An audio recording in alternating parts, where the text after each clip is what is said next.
Hello and welcome to the immigration part of the Brexit video.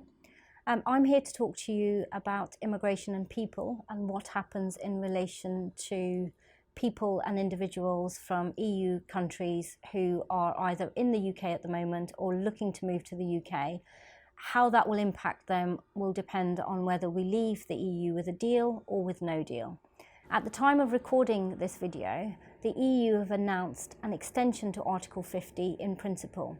What that means is the UK now has until the 31st of January 2020 to get a deal through Parliament, and that deal will be to leave the EU on the terms agreed by the UK Parliament.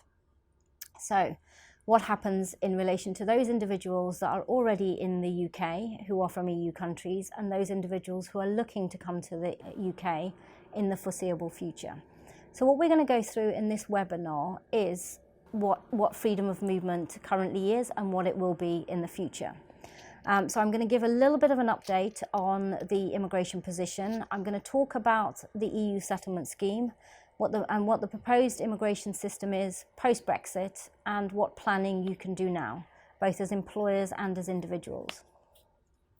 So following the referendum result in 2016, the government announced that freedom of movement as we know it will come to an end. So whilst the UK has been part of the EU nationals have been able to come to the UK, they've been able to live, work, study, set up businesses, and treated, broadly speaking, in the same way as British nationals have been treated. Once the UK leaves the EU, things will change for EU nationals. Those EU nationals that are already in the UK and those that arrive before the UK formally leaves the EU will have rights in the UK, and what those rights are going to be will depend on what date the UK leaves the EU. Now, for the purposes of this video, I'm going to talk about exit date in relation to a no-deal Brexit, and I'll give some more certain dates in relation to a deal. And the reason why we're going to talk about exit date and not talk about the 31st of October is because the government have yet to release information in relation to what the dates will be, so we're going to refer to them as exit dates. Now, what happens in a deal versus no-deal scenario? So if the UK leaves the EU with a deal on exit date, whatever exit date may be, then those EU nationals who are resident in the UK by the 31st of December 2020, so for example, if the UK leaves the EU on the 31st of January with a deal, EU nationals will be allowed to carry on coming to the UK as normal until the 31st of December 2020. And those EU nationals who are already in the UK or arrive after we leave the EU but before the 31st of December 2020 will still be able to transition on to get permanent residency in the UK. The deadline to apply for the EU settlement scheme, which I'll talk about in a bit more detail in a few minutes, will be the 30th of June 2021.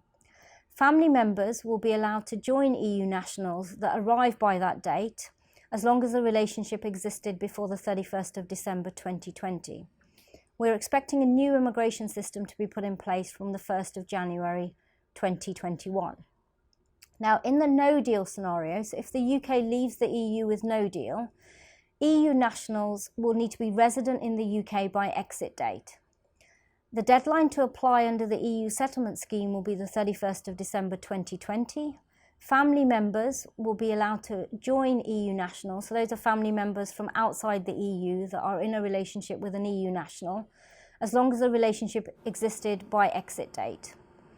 Those individuals that arrive between exit date and the 31st of December 2020 will need to apply for European temporary leave to remain, known as Euro TLR, by the 31st of December 2020 if they want to remain in the UK after the 31st of December 2020. Even in a no-deal scenario, a new immigration system is expected from the 1st of January 2021. Now, moving on to the EU settlement scheme. Now, the EU settlement scheme was designed by the UK government in order to give status to EU nationals who are already in the UK or who arrive by the cut-off date in relation to a deal scenario. It was introduced because freedom of movement, as we know it, will come to an end once the UK leaves the EU. In relation to the individuals that qualify for the EU settlement scheme, all EEA nationals and Swiss nationals and their family members will all qualify to apply under the EU settlement scheme. Those individuals who are EU nationals and hold permanent residence cards in the UK will also need to upgrade their status and apply under the EU settlement scheme. Those individuals who do not need to apply under the EU settlement scheme are Irish nationals and those individuals that hold indefinite leave to remain or indefinite leave to enter under the UK immigration rules. There's no fee for the application, and the application is available on both iPhones and Android phones, and it's part of a document checking service. So individuals can download the app on their phone. They can scan their documents via the Android or the iPhone. They can take a selfie on the phone and they can have their application processed via their smartphone. So it's an application that's been designed to be very simple, no fee, and a decision is granted within 5 working days, or an application can take up to a month if the application is a little bit more complex. The cut-off dates to apply under the EU settlement scheme, as we know them at the moment, are the 30th of June 2021 if the UK leaves with a deal, or the 31st of December 2020 if the UK leaves the EU with no deal. Now, in relation to the types of types of individuals that are making applications under the EU settlement scheme, those that have been in the UK for less than 5 years will qualify for pre-settled status. Those that have been in the UK for 5 years or more will qualify for settled status. Now, what pre-settled status is, it's a temporary status that allows individuals to reach the 5-year mark, and when they reach 5 years, they can then upgrade their status to settled status. And settled status allows individuals to remain in the UK permanently. It's also known as permanent residency. Now, the considerations that the government are taking into account when individuals are making their applications is that an individual should not have a period of absence from the UK continuously for 6 months in any 12-month period. One period of up to 12 months for an important reason is exempt from these considerations, and those considerations might be childbirth, serious illness, study, vocational training, or an overseas posting. There is a criminality test with the EU settlement scheme, and individuals must not have serious criminal convictions or not be a threat to national security. Now, if you're an individual who has a criminal conviction, even if it's a minor criminal conviction, or you're someone who's been absent from the UK as an EU national for more than 6 months in any 12 months given period, it's probably ideal for you to take some legal advice before you start making your application. You can stop your application at any stage, but it is always worth double checking what status you may or may not qualify before you start making your application. When you start to make your application through the app, you do get a notification which says that you're being considered for settled or pre-settled status. So, for example, if you're an individual who's lived in the country for, say, 18 years, and when you start making your application and you upload your documents, you get a notification to say that you're being considered for pre-settled status, when in your opinion you should be considered for settled status. There is an option to pause the application there and to submit some additional information. Now, that information can be submitted via the app, or it can be submitted directly to the Home Office. The app will lead you to a page which tells you how to upload or submit further documentation. Now, that documentation could be payslips, it could be your tax returns, it could be a council tax bill, to show that you have been resident in the UK for more than 5 years. As I've already said, a final decision is made within 5 working days, but a decision can take up to a month. The way the decision is notified to individuals, it's sent by email, and it's a link that leads you to a PDF which confers your status in the UK. The PDF letter will also have a reference number on it which you can share with your employer. For those individuals who are non-EU nationals, so individuals who are married to EU nationals, they will continue to get their status on a BRP card if they already have one. If they don't have a BRP card, then they will apply for one. Holders of settled status, so once an individual has been told and it's been confirmed that they have settled status, can be absent from the UK for up to 5 years without losing it, or in the case of Swiss nationals, they can be absent for up to 4 years without losing it. European temporary leave. Now, this is a temporary status that will be granted in the event of no deal, so won't apply in a deal situation, but will apply in a no deal scenario for individuals who arrive between exit date and the 31st of December 2020. They won't need to apply if they are going to leave the UK before the 31st of December 2020, but if they want to remain in the UK beyond the 31st of December 2020, they will need to apply for European temporary leave to remain. In between those dates, there will be no change to border crossings, so individuals will be allowed to enter the UK using their EU passport and their national ID card, but if they want to remain after the 31st of December 2020, they will need to apply for European temporary leave to remain, which is a 36-month visa. Now, that 36-month visa it's an application that's made once you enter the UK. There's no fee, so that we have been informed that the application will be free, and the period will count towards settlement. So, to give an example, an individual who applies under European temporary leave to remain by the 31st of December will get a 3-year visa, allowing them to remain in the UK. If they want to stay beyond that 3 years, they will then have to switch into another immigration category. That may, for example, be Tier 2, which is the work category. And once the individual has been in the UK for 3 years under European temporary leave to remain and an additional 2 years under Tier 2, they will qualify for settlement, indefinite leave to remain in the UK. But this only applies in relation to a no-deal scenario. I'm going to move on and talk a little bit about British nationals travelling to the EU. So in a deal situation, so if the UK leaves the EU with a deal, there will be no change to travel arrangements until the 31st of December 2020. And the reason for that is reciprocal arrangements will be in place. In a no-deal scenario, rules for travelling and working in the EU will change. No visa will be required for short business stays in the Schengen area, and the Schengen area is 90 days in any 180-day period. Contrast that with the UK, where under UK immigration rules, individuals can come to the UK on business travel, on short-term travel, for tourism purposes, and stay for up to 6 months. In the Schengen area, it's 90 days. If an individual if a UK national wants to remain for longer than 90 days in an EU country, they will have to apply for a visa. Even the 90 days does not allow individuals to work or study in the Schengen area. So if you are looking to go to an EU country in a no-deal scenario and go and take up work, you will need to look at what the immigration rules are for each of those 27 countries, because UK nationals will be treated like third country nationals for work purposes in the EU in relation to a no-deal scenario. I'm now going to move on and talk a little bit about the proposed new immigration system. So we're expecting a new immigration system in the UK from the 1st of January 2021. In relation to Irish nationals, so staff members and employees, there's going to be no change.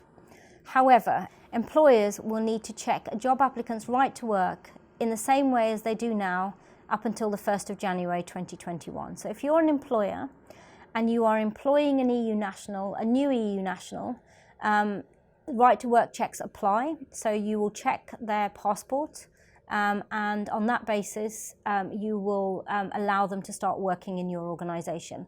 Those rules are not going to change until the 1st of January 2021. From the 1st of January 2021, repeat checks will need to be done by employers to make sure that EU nationals that come into the UK as new employees or those that are already in the UK will continue to have the right to work in order to be able to carry on continuing to work for your organisation. Now, one thing to note for employers is they must not discriminate against EU nationals. So whilst the government have put in place an EU settlement scheme, whilst the government haven't made announcements on European temporary leave to remain in relation to a no-deal scenario, employers cannot make employees go through the EU settlement scheme. So you cannot send out communication which says by X date you will need to apply under the EU settlement scheme. From the 1st of January 2021, when a new system comes into play, employers will need to know that individuals will have the right to work. Now, under the proposed post-immigration system, the current Prime Minister, Boris Johnson, has proposed an Australian-style points-based system. The characteristics of an Australian-style points-based system is that applicants are ranked by jobs based on education, age, language and work experience. The government considers sector needs in order to determine who should be granted a visa in order to come to the UK. An Australian-style points-based system does not necessarily imply that an individual will need to have a job offer when they come to the UK, but those that will have a job offer will be given additional points and their applications will be prioritised. There have also been some announcements that extra points will be awarded to those individuals who decide to live and work up north. So priority will be given to those who look to take up a job or set up a business up north as opposed to down in the south. However, this immigration system is still being consulted on, and the government's independent advisory committee is looking at that system and is due to report back by January 2020. Prior to Boris Johnson becoming Prime Minister, the then Prime Minister Theresa May had issued a white paper. The white paper set out proposals on what the immigration system would look like post-Brexit. The reason why we're talking about Theresa May's white paper and also Boris Johnson's Australian-style points-based system is because there is a belief that the future immigration system that we end up with will be in between an Australian-style points-based system and Theresa May's white paper. Now, the information that was found in Theresa May's white paper talked about different skill levels and how the immigration system would look like and how workers from the EU would fall under the same immigration system that workers from non-EU countries would fall under. So the main route for non-EU nationals to come to the UK is known as the Tier 2 work visa. Now, the Tier 2 work visa allows individuals who are sponsored by employers who hold a Tier 2 sponsor licence to come to the UK and take up a job. Under the current system, that job has to be advertised, and there's a cap on the number of Tier 2 work visas that can be issued annually. Under the white paper proposals, the government were looking to abolish the cap, so there would be no cap on the number of Tier 2 workers that could come to the UK. To abolish the resident labour market test, so a role would no longer need to be advertised, and also to lower the skill level from RQF level 6 to RQF level 3. So at the moment, if an employer wants to bring a Tier 2 work visa holder to the UK, the job has to be at least at graduate level. Under the white paper proposals, that level would come down to RQF level 3. And I'll give some examples of what roles fall under RQF level 3. There was also the proposal for the minimum salary level under Tier 2 to be 30,000. That salary level is still under review, and the government's Migration Advisory Committee are currently looking at what the right salary level should be for Tier 2 work visa holders. Under RQF level 3, examples include roofers, roof tilers and slaters, plumbers and heating and ventilating engineers, building and civil engineering technicians, bricklayers where the job requires RQF level 3 in bricklaying and trowel trades, electrical and electronics technicians. Examples of RQF level 1 and 2 which will not be catered for under the Tier 2 work visa route are construction and building trade supervisors, plasterers, carpenters and joiners. Individuals who want to come and take up jobs under RQF level 1 and 2 will have to look at alternative immigration options. Theresa May's white paper also proposed a temporary transitional route for individuals from low-risk countries to be able to come to the UK and take up a role in any skill level. This route is proposed to only be open until 2025, and the government proposed to keep the route under review. In practice, how this route will work is an individual will be able to come to the UK for up to 12 months and take up a role at any skill level. The individual will not be able to bring in dependents, so if a husband and wife want to both come to the UK and take advantage of this temporary route, both of them will need to apply in their own right. The route will not lead to settlement, and after 12 months the individual will have to leave the UK and will not be allowed to come back for a further 12 months. So that is known as a cooling off period. An additional thing that the white paper proposes is the youth mobility scheme.